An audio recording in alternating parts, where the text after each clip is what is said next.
I was wearing 50 pounds of gold and silk, surrounded by 1,000 people cheering for my happiness. But all I could think about was how much I wanted to disappear before the sun went down. Everyone tells you that your wedding day is the beginning of your life, the moment you finally step into the light. But for me, as the incense smoke swirled around the ballroom in Dubai and the music thrummed in my chest, it felt like the beginning of my end. How do you tell a room full of people that you're terrified of the man holding your hand? How do you explain that the person promised to protect you is the one you need protection from? I'm sitting in my parents' house right now, staring at a set of packed suitcases, and my heart is racing so fast I can barely breathe. In 48 hours, I have to go back to him. I have to go back to the room where my voice doesn't matter, where my tears are just a minor inconvenience, and where my no is treated like a suggestion. I don't know if I can survive the next time he closes that door and the world goes dark. To understand how I got here, you have to understand the world I grew up in. I'm a 25-year-old Indian Muslim woman. My life was beautiful, but it was sheltered, wrapped in layers of protection and tradition. Growing up, there was always a clear line between me and the opposite sex. You maintain your distance, you keep your modesty, you save yourself for the one person who will eventually be your everything. I had male friends, sure, but they were respectful. They stayed behind the line. I was taught that my body was a temple, something sacred that belonged only to me until the day it belonged to a marriage. Because of that, I was late to the game of intimacy. While other girls were figuring things out in their teens, I was focused on my studies, my family, and my faith. I was a romantic, though. I believed in the slow burn. I believed that love was built on safety, and that physical touch was the final piece of a very long, very emotional puzzle. Then came the engagement. He was 29, successful, and from a good family. For 8 months we spoke on the phone. We had those long, late-night conversations where you feel like you're peeling back the layers of someone's soul. I was honest with him from the start. I told him I was nervous. I told him that I wasn't the type of person who could just flip a switch and be physically intimate with a stranger, even if that stranger was my husband. I needed a bridge. I needed to feel emotionally safe. I needed to know that if I felt overwhelmed, he would be the one to pull me back, not the one to push me over the edge. On those calls, he was perfect. He listened. He promised. He told me he understood. "I'll wait for you," he'd say. "We have our whole lives. There's no rush." I believed him. I fell for the version of him that existed in the airwaves between our phones. But the wedding night changed everything. The transition from the loud, glittering celebration to the silence of the hotel room was jarring. The heavy jewelry felt like lead on my skin. As I started to take off the pins from my hair, my hands were shaking.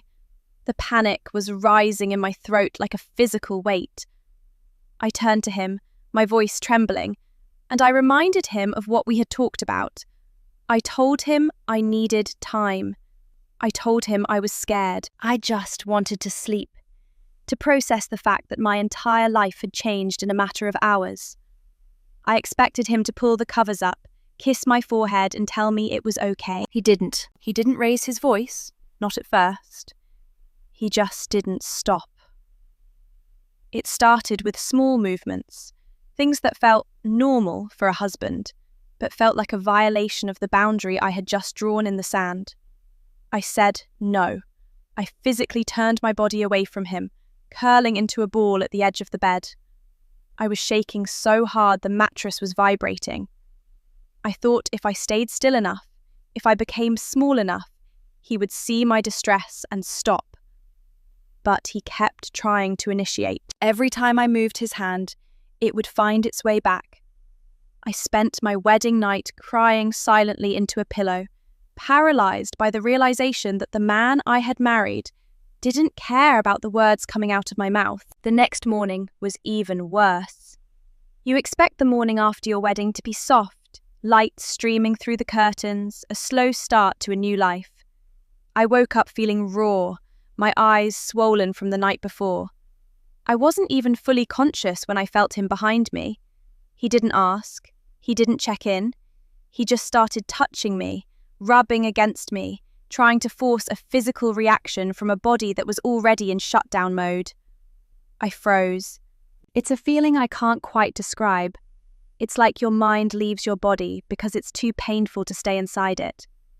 I managed to find the strength to push him away and bolted for the bathroom. I locked the door and collapsed on the cold tile floor, sobbing.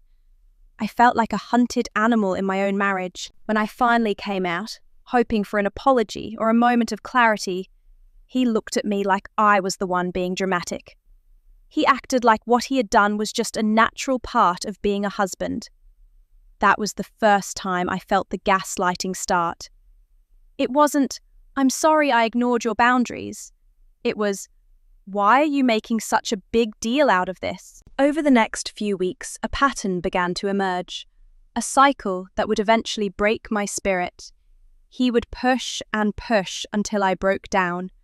When I cried, when I trembled, when I literally begged him to stop, he would pause for a second, but it was like a predator waiting for the prey to stop struggling. He would find other ways to use my body to get what he wanted. He would rub himself against me, or try to get himself off, using me while I lay there like a statue. And then, once he was satisfied, he would either go to sleep like nothing happened, or he would flip the script. He would start crying. He would tell me he was sorry. He would go out and buy me these grand, expensive gifts, jewelry, designer bags, things that were supposed to distract me from the bruises on my soul. For a few days, he would be the man I fell in love with on the phone. He would be kind, he would give me space, and I would start to breathe again. I would tell myself, okay, maybe he finally understands, maybe we can fix this. But then, the pressure would return. It would start with a comment, "Is today the day?" Or, "Don't you think I've waited long enough?" He would remind me that we had been engaged for 8 months, as if that was a debt I owed him that had to be paid in flesh. He would tell me that all couples do this, that I was the unusual one, that I was the reason he was suffering. The worst part wasn't just the physical pressure, it was the way he used my own culture and religion against me. He started telling me that it was my obligation as a wife to fulfill his needs.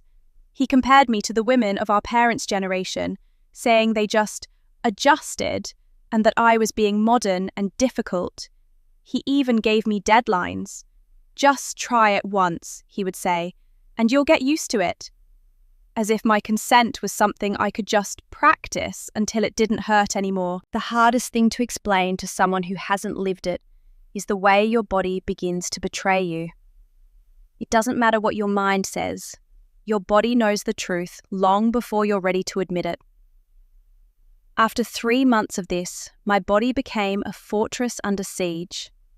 Every time I heard his keys in the front door, my heart didn't flutter with the excitement of a newlywed. It hammered against my ribs like a trapped bird. My stomach would turn, a cold wave of nausea washing over me the second he entered the room. If he reached out to touch my shoulder, I would flinch, a physical reflex I couldn't control no matter how hard I tried to stay still. I was 25 years old, and I was developing the startle response of someone who had survived a war zone. And in a way, I was in a war. It was a war of attrition, a slow grinding down of my will and my sense of self. He wanted me to be 2 different people at the same time. During the day, or when we were around others, he expected me to be the perfect wife, cheerful, playful, romantic, and emotionally available. He wanted me to laugh at his jokes and lean into his side so he could show the world what a happy, successful man he was. But how do you give someone your heart when they've spent the previous night treating your body like a piece of property? How do you offer a playful smile to the person who watched you cry and didn't stop? When I couldn't perform that role, when I was quiet or withdrawn because I felt fundamentally unsafe, he would turn it back on me. He became agitated. his voice rising in that sharp, condescending way that makes you feel 2 inches tall.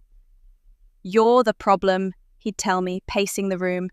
"You're the one ruining this marriage. I'm doing everything. I'm buying you these gifts. I'm being patient. I'm providing for you. And you give me nothing. No one else will ever love you the way I do." That last sentence is a classic line, isn't it? It's designed to make the world feel small, to make you believe that if you leave this cage, there's nothing but a cold, empty void waiting for you outside. I remember one specific night where I just broke. I had spent the day trying so hard to be good. I had cooked, I had smiled, I had suppressed every ounce of my anxiety just to have one peaceful evening. But as soon as we got into bed, the negotiation started again. It was always a negotiation where I had no leverage. He started with the usual guilt tripping, the reminders of how long he'd waited, the comparisons to other women who were easier or more understanding. I was exhausted, mentally, physically, and spiritually. I started to cry, not a loud sob, but those silent, hot tears that just leak out when you've reached your limit. I told him, "Please, I'm in pain. My heart is hurting. I just need you to see me as a person, not just a wife." He paused for a moment. I thought for one beautiful second that I had finally reached him. But then he just leaned over and whispered, "You're just being dramatic. All women feel like this at first. You'll thank me later when you finally get over this hurdle." That's when I realized he wasn't listening to me, because he didn't believe my no was real. To him, my boundaries were just obstacles to be overcome, like a difficult level in a video game. He saw my fear as a mood, and my trauma as inexperience. It was a complete erasure of my humanity. I lay there, disconnected from my own limbs, feeling like a ghost haunting my own life.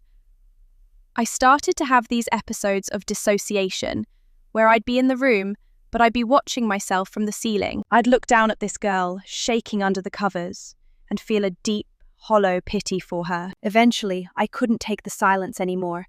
I had to tell someone. I went to my parents, thinking they would be my sanctuary. After all, they were the ones who taught me about modesty and self-respect. They were the ones who told me my body was sacred. I sat in our living room in Dubai, the familiar scent of saffron and home all around me, and I tried to explain what was happening behind closed doors. I didn't use the word rape. It felt too heavy, too terrifying. But I told them I was scared. I told them he didn't stop when I asked him to. I told them I felt used, but the reaction wasn't what I expected. My mother looked at me with a mixture of pity and frustration. "Beta," she said, taking my hands in hers, "marriage is about adjustment. Men are different from us.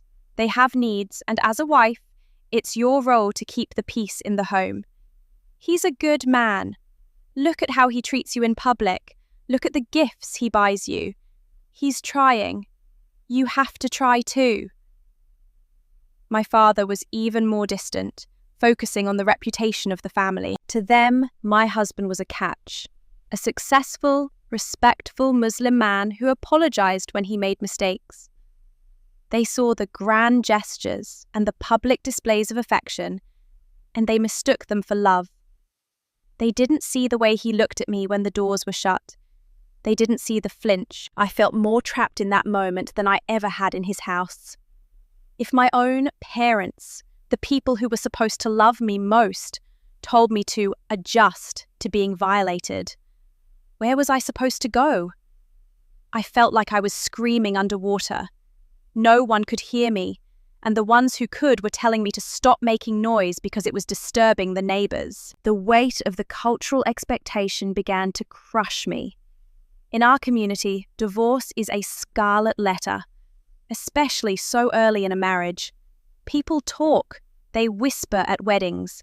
They wonder what's wrong with the girl that she couldn't keep her husband happy for more than 3 months. I started to believe them. I started to think that maybe I was the problem.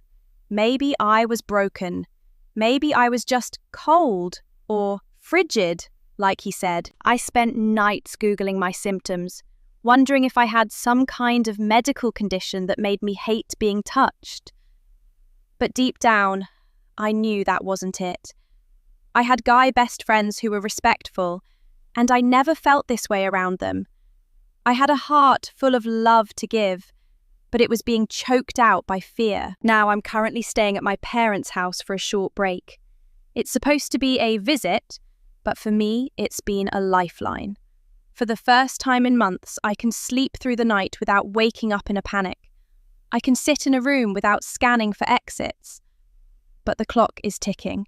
The visit is coming to an end, and the pressure to move back in with him permanently is mounting. He calls me every day, his voice alternating between sweet, longing professions of love and sharp, jagged reminders that I'm failing my duties. He tells me he's waited long enough. He tells me that when I move back, things are going to be different.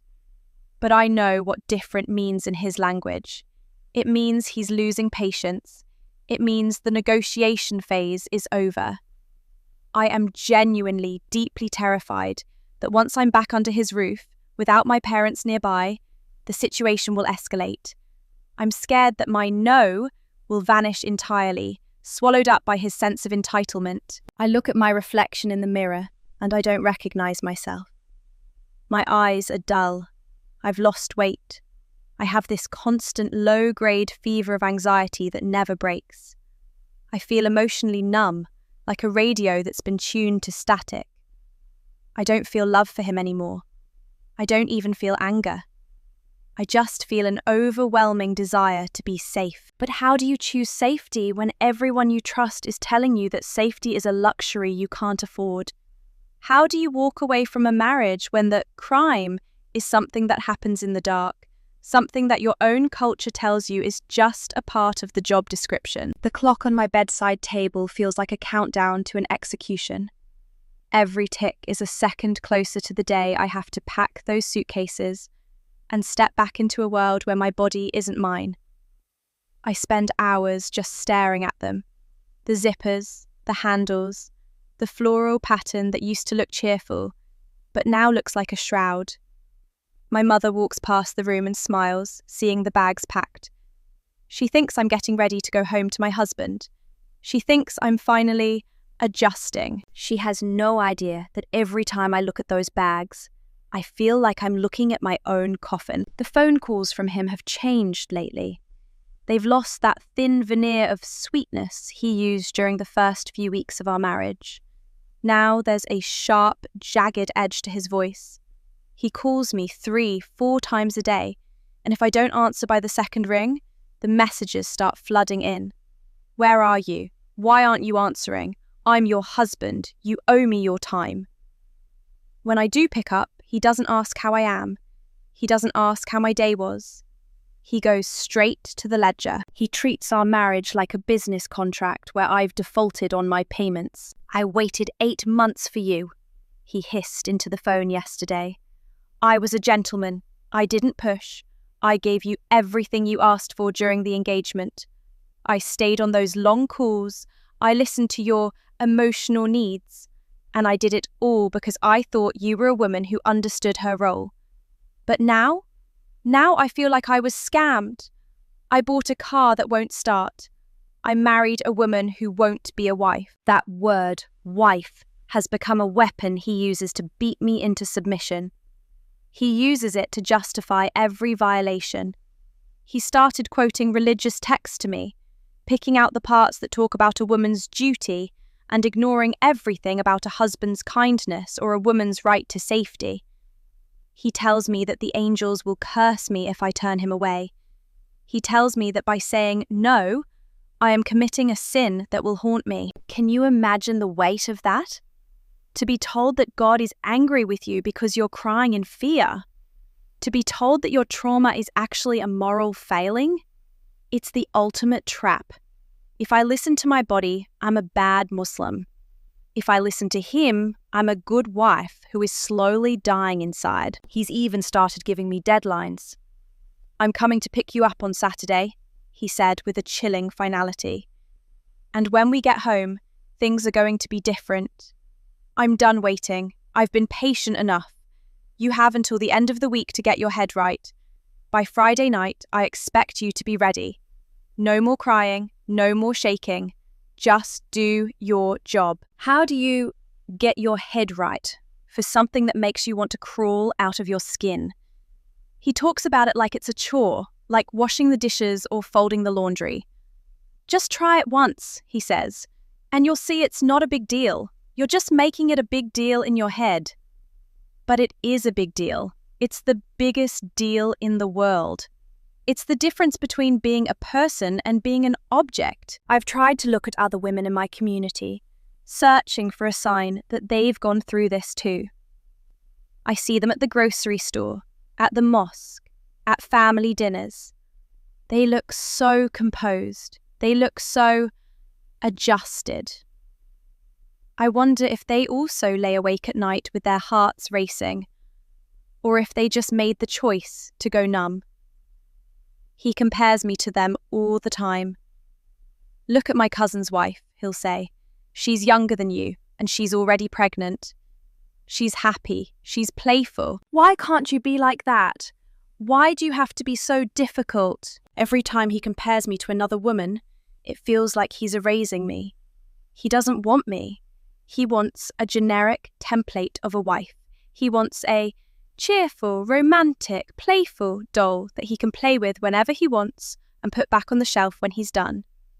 He doesn't see the person who loves poetry, the person who worked so hard for her degree, the person who has guy best friends who actually listen to her. He sees a role that needs to be filled, and because I'm failing to fill it, he thinks he has the right to break me until I fit. I tried one last time to talk to my mother this morning. I followed her into the kitchen while she was making tea. The steam from the kettle was rising, and the smell of cardamom was so familiar, so safe. I felt like a little girl again for a split second. "Mama," I whispered, "I'm scared to go back. He told me I have a deadline. He told me he's done waiting. I don't feel safe with him." She didn't even look up from the tea leaves.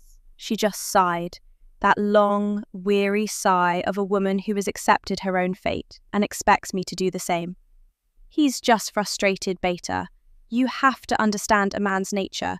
They aren't like us. They don't have the same control. If you just give him what he wants, he'll stop being so angry. He'll become the sweet man you want him to be. It's in your hands. You hold the key to your own happiness. If you keep pushing him away, of course he's going to get agitated. What do you expect?" I stood there, paralyzed. It's in your hands. She was telling me that his anger, his pressure, his violations, they were all my fault. If I would just let him do what he wanted to my body, then he would be nice again. It's the logic of a hostage negotiator. Give the gunman what he wants, and maybe he won't shoot. But what if the thing he wants is my soul? What if the thing he wants is the very core of who I am? I went back to my room and sat on the floor. I started having a panic attack, the kind where the room starts to tilt and the air feels like it's made of lead. I could feel the nausea rising in my throat. I felt so incredibly alone. I'm in a house full of people who love me, and yet I am completely and utterly solitary. My husband is waiting to claim me like a trophy. My parents are waiting to hand me over like a package. And I am just a girl, 25 years old, wondering how my life became a horror story. I looked at my reflection in the mirror and I saw a ghost. My skin looked grey. My eyes were sunken. I started to wonder if I was overreacting. That's the most dangerous part of this whole thing, the way the gaslighting starts to work. I'd think, maybe he's right. Maybe I am the problem. Maybe this is just what marriage is and I'm just too weak to handle it. Maybe every woman goes through this and they just don't talk about it. Maybe I should just try once, like he says. But then I remember the feeling of being held down. I remember the feeling of crying into my clothes while he continued as if I weren't even there. I remember the feeling of the bathroom tile against my face after I managed to escape. And my body screams at me. My heart races, my hands shake, and my stomach churns. My body knows what my mind is trying to deny. This isn't adjustment. This isn't normal. This is a violation. I'm sitting here now, and I have 48 hours left. 48 hours until the deadline. 48 hours until I have to get into his car and drive away from the only safety I have left. I feel like I'm standing on the edge of a cliff, and everyone I love is behind me, waiting to push. I don't know if I have the strength to jump the other way. I don't know if I have the strength to say no to my husband, my parents, and my entire culture all at once. But I know one thing for sure. If I go back there, if I let him break that final boundary, the girl I used to be will be gone forever. The phone on my nightstand vibrated, a low, mechanical hum that sounded like a warning siren in the quiet of my room. I didn't even have to look at the screen to know who it was. The caller ID would just say, husband, a word that used to represent a future and a partnership, but now felt like a brand seared into my skin. I let it ring. 1, 2, 3, 10 times. Then the silence returned, only to be broken seconds later by the sharp ping of a text message. I'm picking you up tomorrow at noon. Have your things ready. Don't make me wait. The finality of it felt like a physical blow. Don't make me wait. It was the mantra of our entire 3-month marriage. He had waited during the engagement. He had waited through the wedding. Now his patience had run out, and I was the debt that was finally coming due. I sat on the edge of my bed, my hands tucked under my thighs to stop them from shaking. I looked at the gifts he had sent over the last few weeks, still sitting in their glossy shopping bags on my dresser. A gold bracelet, a designer silk scarf, a bottle of perfume that smelled like lilies and expensive regret. In my culture, these are called gestures of love. To my parents, they are proof that he's a provider, a man who cares. But to me, they look like the bars of a very expensive cage. Every gift was a bribe, a down payment on a yes he refused to earn. He thought he could buy the right to my body, one luxury item at a time. He thought that if he gave me enough things, I would eventually stop being a person with feelings and start being a wife with functions. I started thinking about that word, abuse. It's a word I've always associated with bruises and broken bones, with screaming matches and police sirens. I never thought it could be silent. I never thought it could happen in a 5-star hotel room on a wedding night. I never thought it could be wrapped in silk and delivered with a smile. But as I sat there, looking at my reflection, I had to ask myself, what else do you call it when a man watches you cry and doesn't stop? What else do you call it when you have to freeze your own heart just to survive a night in your own bed? I went into the bathroom and splashed cold water on my face, trying to shock myself out of the numbness. I looked at the girl in the mirror.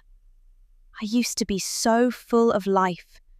I was the girl who laughed too loud at jokes, the girl who had deep intellectual debates with her guy friends, the girl who dreamed of a love that felt like home.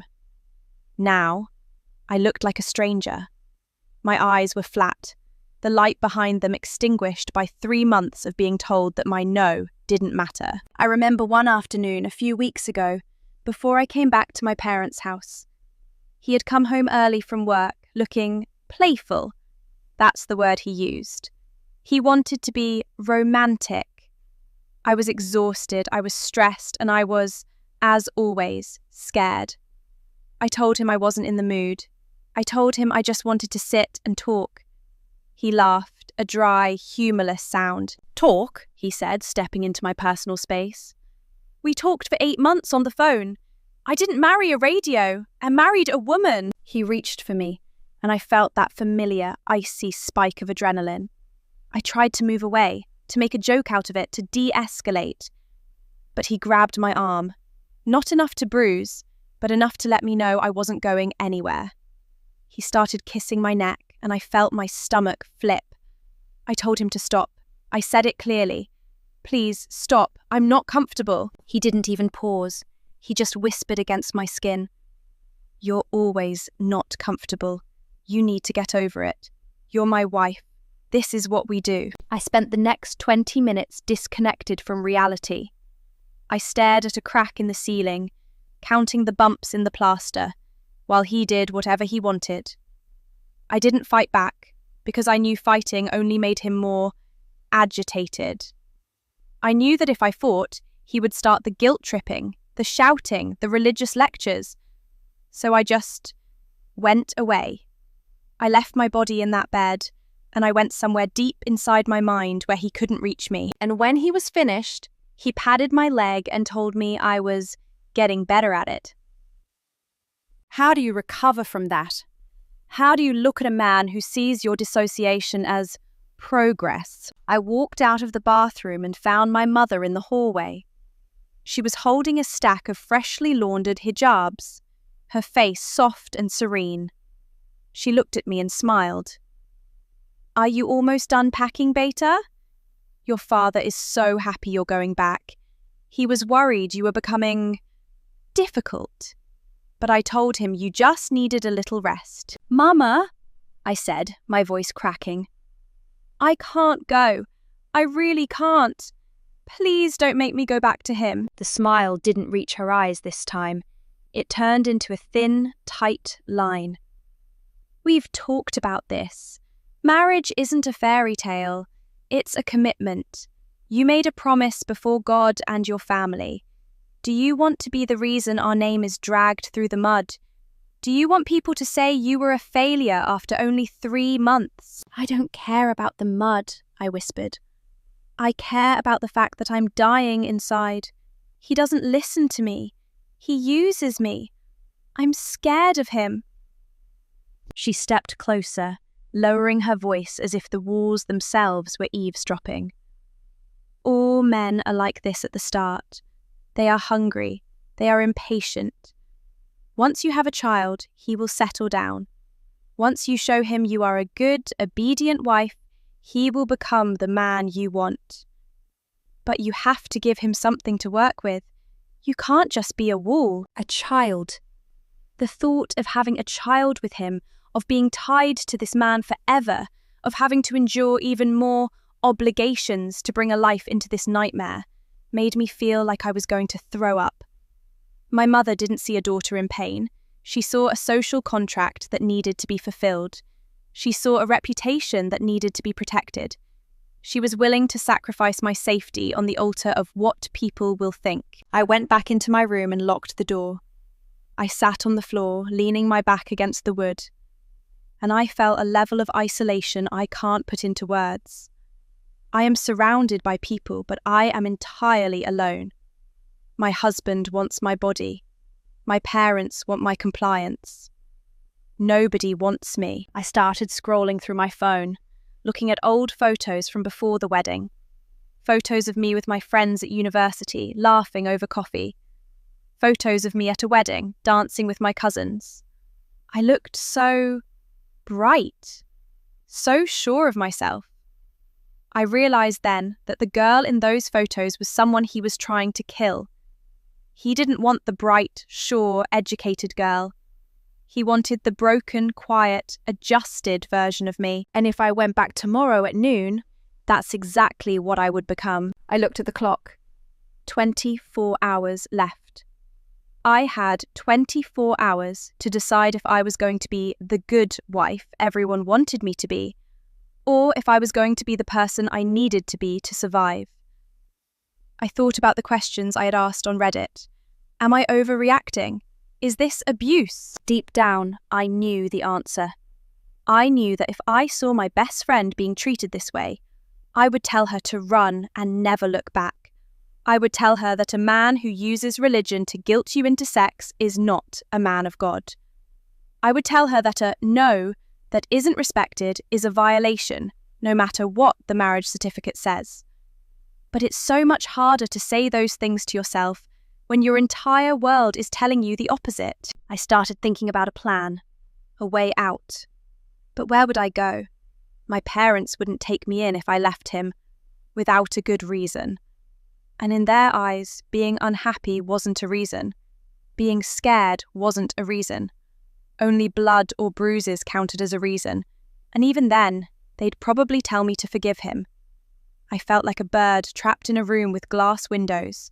I could see the sky, I could see freedom, but every time I tried to fly toward it, I hit a hard, invisible wall. The weight of the culture, the weight of the religion, the weight of the deadline, it was all pressing down on my chest, making it impossible to take a full breath. I looked at my suitcases again. Tomorrow, he would be here. Tomorrow, the door would close behind me.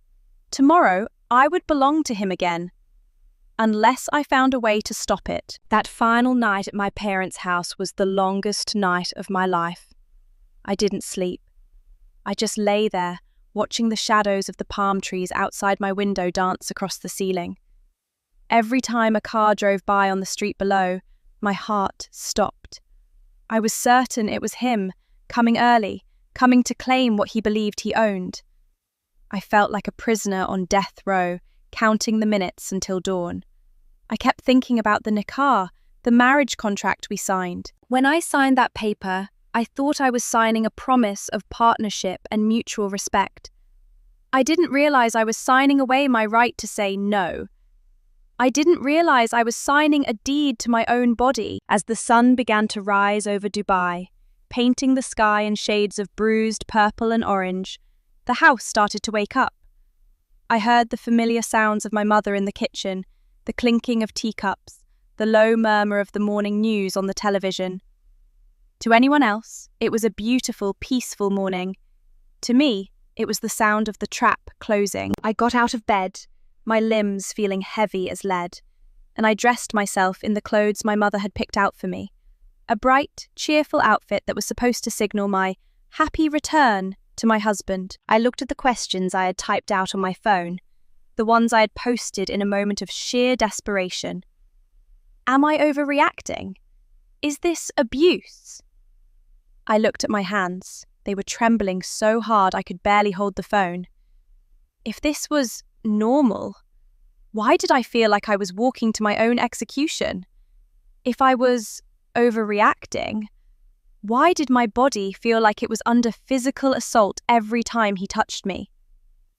I realized then that I wasn't just fighting my husband. I was fighting centuries of tradition that told women their comfort didn't matter. I was fighting a system that valued the peace of a household over the safety of the woman living in it. At exactly 11:45 a.m., I heard it. The low, aggressive rumble of his car pulling into the driveway.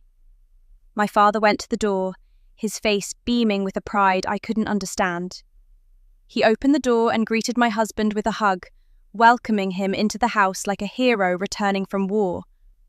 I stood at the top of the stairs, hidden in the shadows, watching them. My husband looked perfect, clean-shaven, wearing an expensive watch, carrying a bouquet of flowers for my mother. He looked like the dream son-in-law. He looked like a man who wouldn't hurt a fly. And then he looked up.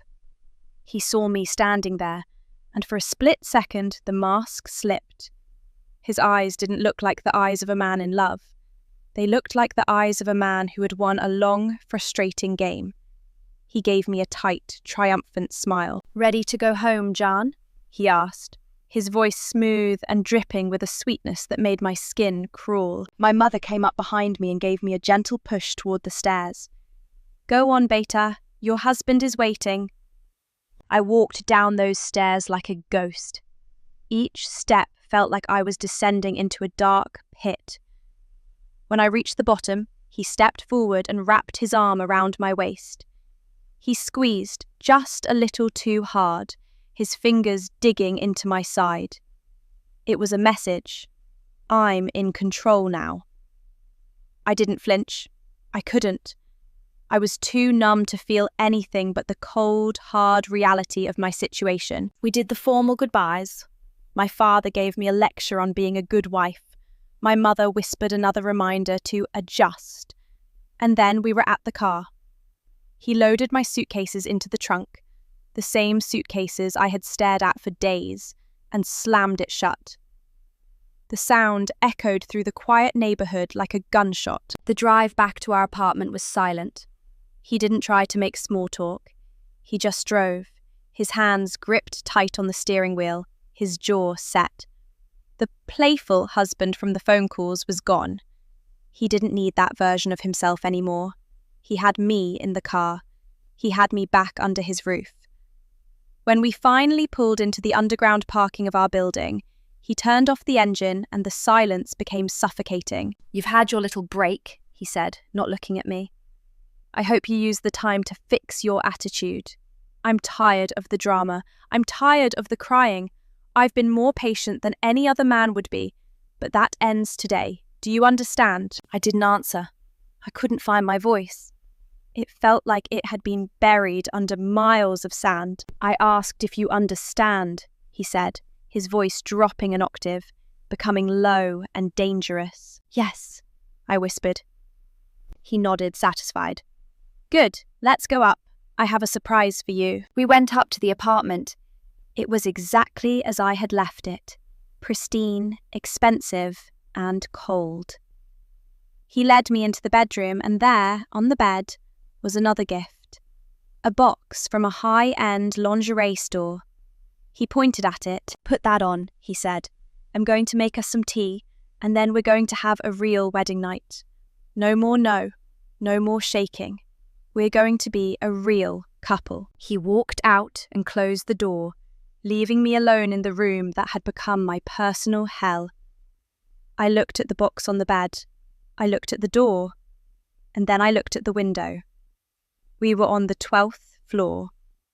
There was no way out. I sat on the edge of the bed and I thought about the girl I used to be. I thought about the girl who believed in love, the girl who was sheltered and told she was precious. I realized that my family's protection was just a way of keeping the merchandise in good condition until it could be sold. They hadn't protected me from the world. They had prepared me to be a victim. They had taught me to be quiet, to be modest, and to be obedient. And in doing so, they had taken away every weapon I had to defend myself. But then, a small, tiny spark of anger flared up in my chest. It was the first time I had felt anything other than fear in months. It was a cold, sharp anger. I thought about my Reddit post. I thought about the strangers who would read my story and see the truth that my own parents refused to see. I realized that if they could see it, then it was real. I wasn't crazy. I wasn't overreacting. I was being abused. The word felt like a key turning in a lock. Abuse. It wasn't my fault. It wasn't a failure of my role. It was a crime being committed against me. And in that moment, the numbness started to break. I realized that if I stayed in this room, if I put on that lingerie, if I let him through that door, I wouldn't just be adjusting. I would be consenting to my own destruction. I stood up. My heart was racing, but for the first time, it wasn't the racing of a trapped animal. It was the racing of someone who was finally waking up. I looked at my phone. I had a few hundred dirhams in my purse. I had my passport, and I had the contact information for one of my guy best friends, someone I knew I could trust, someone who had always treated me like a human being. I heard him in the kitchen, the sound of the kettle whistling. I knew I only had a few minutes. I didn't grab my suitcases, I didn't grab the jewelry or the gifts. I just grabbed my purse and my shoes. I moved to the door, my hand trembling as it touched the handle. I could hear him humming a tune in the other room. I opened the door an inch. The hallway was empty. I slipped out, my heart pounding so hard I thought it would burst through my chest. I didn't take the elevator. I knew he'd hear the ding. I went for the stairs. 12 flights.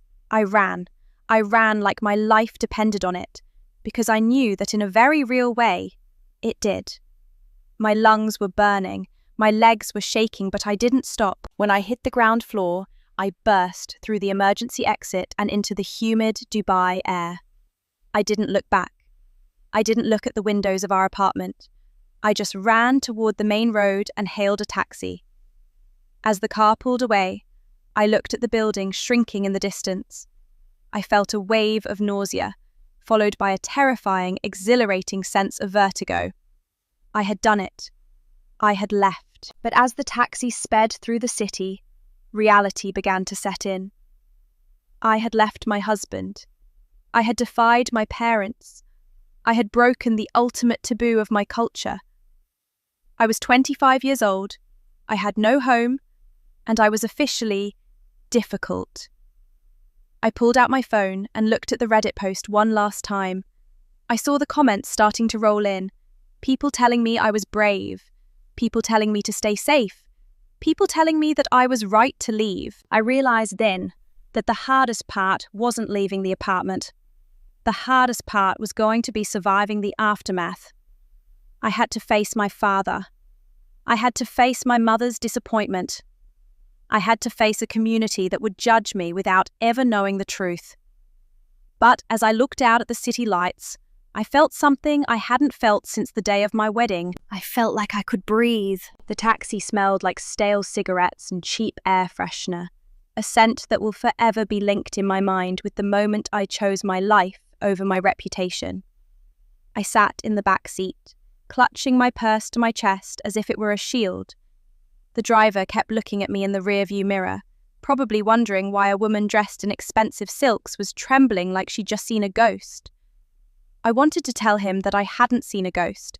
I had almost become one. I had almost let my soul be snuffed out by a man who thought my no was just a hurdle to clear. My phone started vibrating in my hand.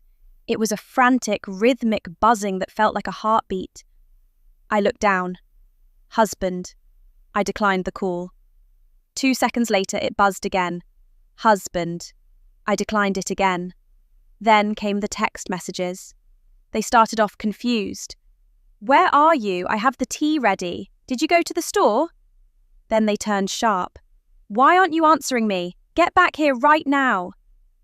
And finally, the mask fell away completely. If you think you can just walk out on me, you're wrong. I am your husband. You belong in this house. If you aren't back in 10 minutes, I'm calling your father. The mention of my father sent a fresh wave of terror through me. In my world, the father is the ultimate authority, the protector of the family's honor. If my husband called him and told him I had run away, that I had abandoned my marital home after only 3 months, my father wouldn't see a daughter in need of help. He would see a daughter who had brought shame upon his name. He would see a girl who had broken a sacred contract. I gave the taxi driver the address of my best friend, Samir. Samir was one of those guy friends I'd mentioned, the ones my parents tolerated but never fully approved of. He was respectful, kind, and most importantly, he saw me as a person, not a role. When the taxi pulled up to his apartment complex, I practically fell out of the car.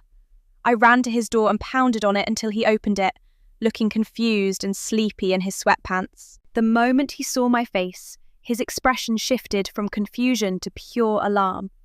He didn't ask questions. He didn't tell me to adjust. He just pulled me inside and locked the door. I collapsed onto his sofa and finally, for the first time in 3 months, I let out the scream that had been trapped in my throat. It wasn't a pretty cry. It was a guttural, primal sound of someone who had been held underwater for too long. Samir sat on the floor across from me, giving me space, just watching me with a look of profound sadness. What did he do? He asked quietly. I tried to find the words. How do you describe the kind of pain that doesn't leave bruises? How do you explain that you were raped by the man you were supposed to love? In our community, we don't even have a word for marital rape. People think it's an oxymoron. They think that once you say, I do, you've given a permanent, irrevocable yes to everything. He didn't stop, I whispered, my voice sounding like it belonged to someone else. Samir, he never stopped. Not when I cried, not when I begged, not when I froze. He told me it was my duty. He told me I was the problem because I couldn't just get used to it. Samir's jaw tightened. He didn't tell me I was overreacting. He didn't tell me to go back. He said the one thing I needed to hear. That's not a marriage. That's a crime. Hearing those words from someone else, from a man no less, was like a bucket of ice water to the face. It validated the part of me that had been screaming in the dark. It confirmed that the deadlines and the obligations weren't part of a healthy relationship. They were tools of a predator. But the relief was short-lived. My phone started ringing again, and this time, it wasn't my husband. It was my father. My heart felt like it was going to stop. I stared at the screen, the word Abu glowing in the dim light of the apartment. I knew what this call was. My husband had followed through on his threat. He had called the owner to report the property missing. I looked at Samir, and he gave me a small, encouraging nod. I swiped the screen and put the phone to my ear. "Where are you?" my father's voice boomed. It wasn't the voice of the man who used to tuck me in at night. It was the voice of a judge. "Your husband is at your apartment, frantic. He says you ran out without a word. He says you're having some kind of breakdown. Tell me where you are right now so I can come get you." "Abu, I'm not having a breakdown," I said, my voice trembling but steady. "I left because I'm not safe. He's hurting me." "Hurting you?" my father scoffed. "He tells me he has done nothing but buy you gifts and try to make you happy. He says you've been cold to him since the wedding night. He says he's been patient with your sensitivities. Beta, you are a grown woman now. You cannot run away every time things get difficult. You are embarrassing us. Think of your sisters. Think of what people will say if you're seen wandering the streets alone." "I don't care about what people say," I shouted, the anger finally overriding the fear. "He is forcing me, Abu. He watches me cry and he doesn't stop. Is that what you want for me? Did you raise me to be a doll for a man to break?" There was a long, heavy silence on the other end of the line.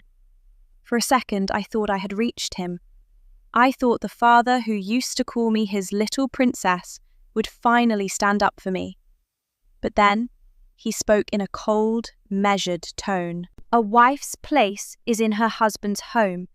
If there are issues, you work through them inside those walls. You do not bring them into the street. I am coming to pick you up. Give me the address." "No," I said. It was the hardest word I've ever had to say. "I'm not going back, and I'm not coming home to you if you're just going to hand me back to him." I hung up the phone and turned it off. The silence that followed was deafening. I had done it. I had officially severed the ties to the two most important men in my life.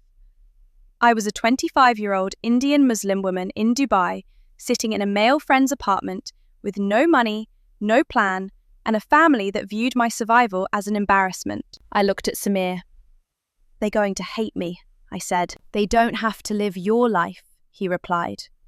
"You do." I spent the next few hours in a daze, the reality of my situation settling in like a heavy fog.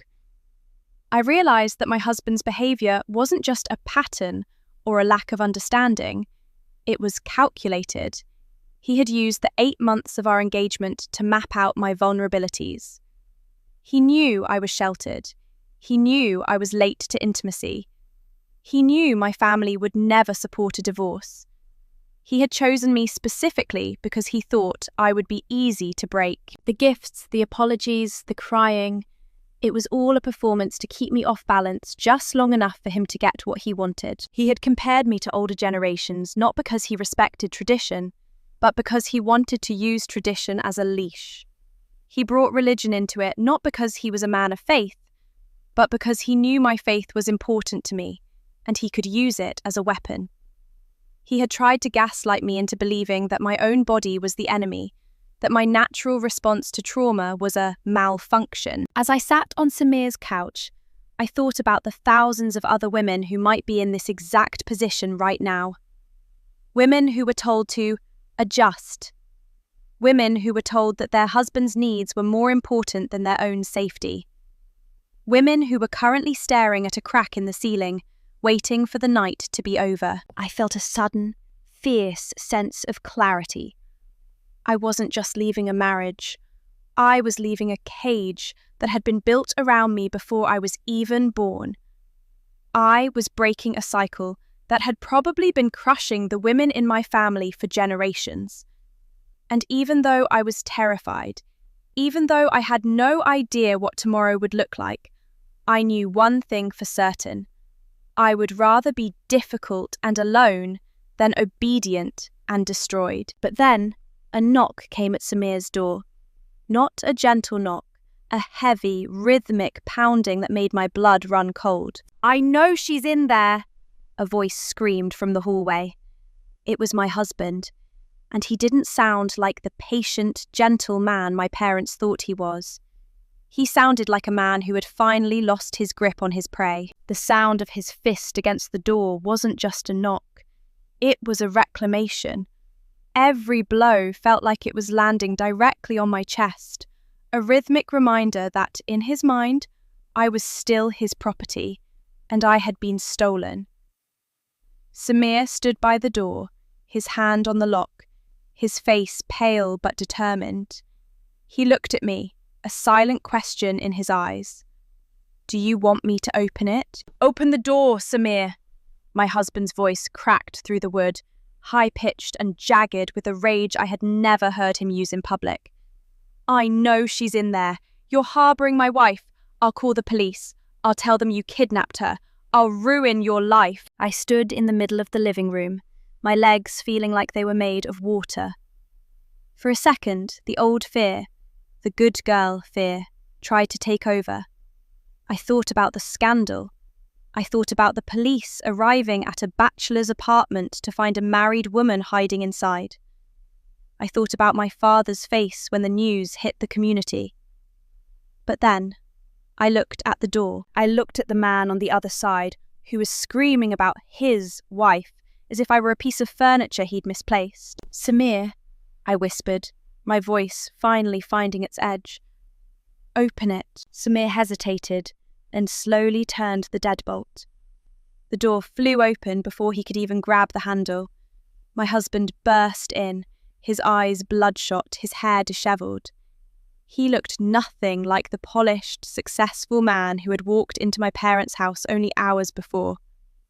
He looked like a man possessed.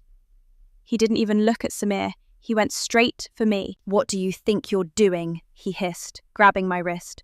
"Do you have any idea what you've done? Your father is on his way. My parents are calling me every 5 minutes. You've made us a laughing stock. Get your things, we're going home." I looked down at his hand on my wrist. I saw the gold watch he wore, a gift from my father on our wedding day. I saw the strength in his fingers, the way he didn't even realize he was hurting me. And for the first time in 3 months, I didn't flinch. I didn't cry. I didn't freeze. I looked him dead in the eye, and I felt a cold, hard clarity settle over me. "Let go of me," I said. It wasn't a plea. It was a command. He blinked, stunned by the change in my tone. "What did you say?" "I said, let go of me. And then I want you to leave. If you don't, I'm the one calling the police.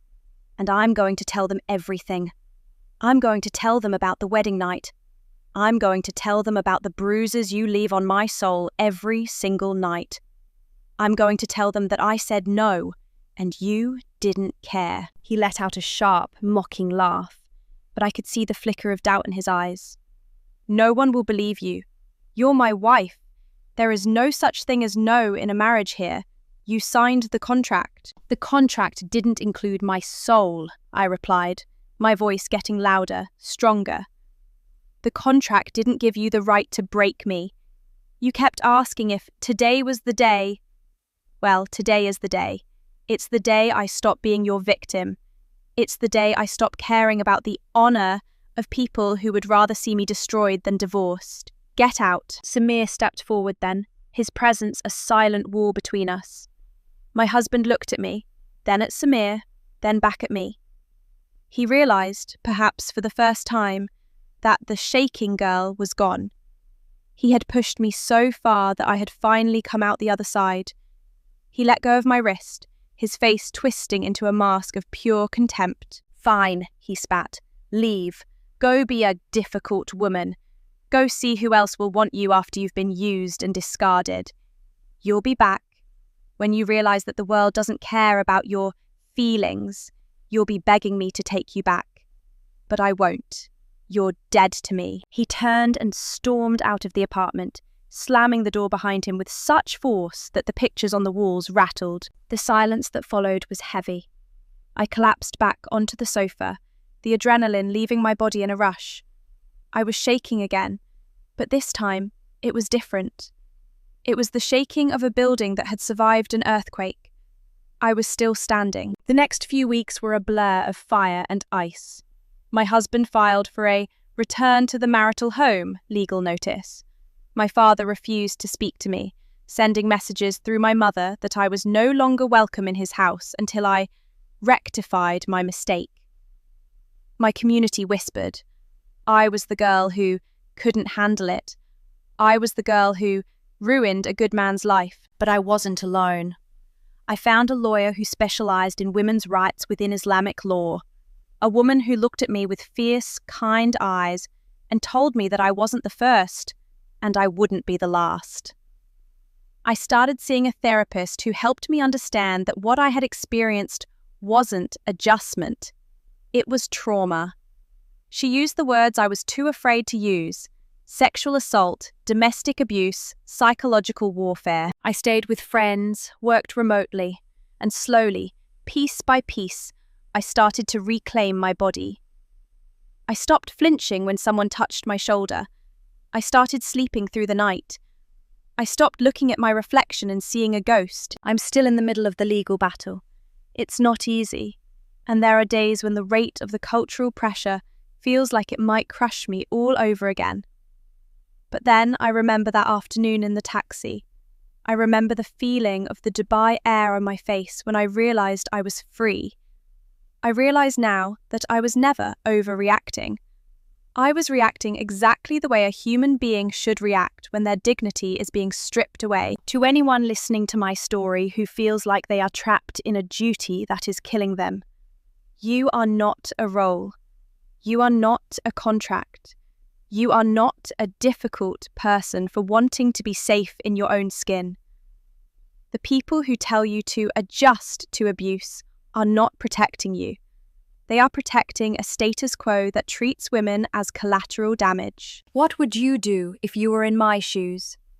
Would you stay to save your family's honor, or would you risk everything to save yourself? I'd love to hear your thoughts in the comments, especially if you've ever had to choose between your culture and your own well-being. And if you found strength in this story, please subscribe for more. Sometimes, just knowing you're not the only one screaming in the dark is enough to help you find the light. My name is no longer wife. My name is mine again. And for the first time in 25 years, I'm finally learning who that person is. I'm not just a survivor. I'm the architect of my own future. And that future is going to be loud, it's going to be bright, and most importantly, it's going to be mine.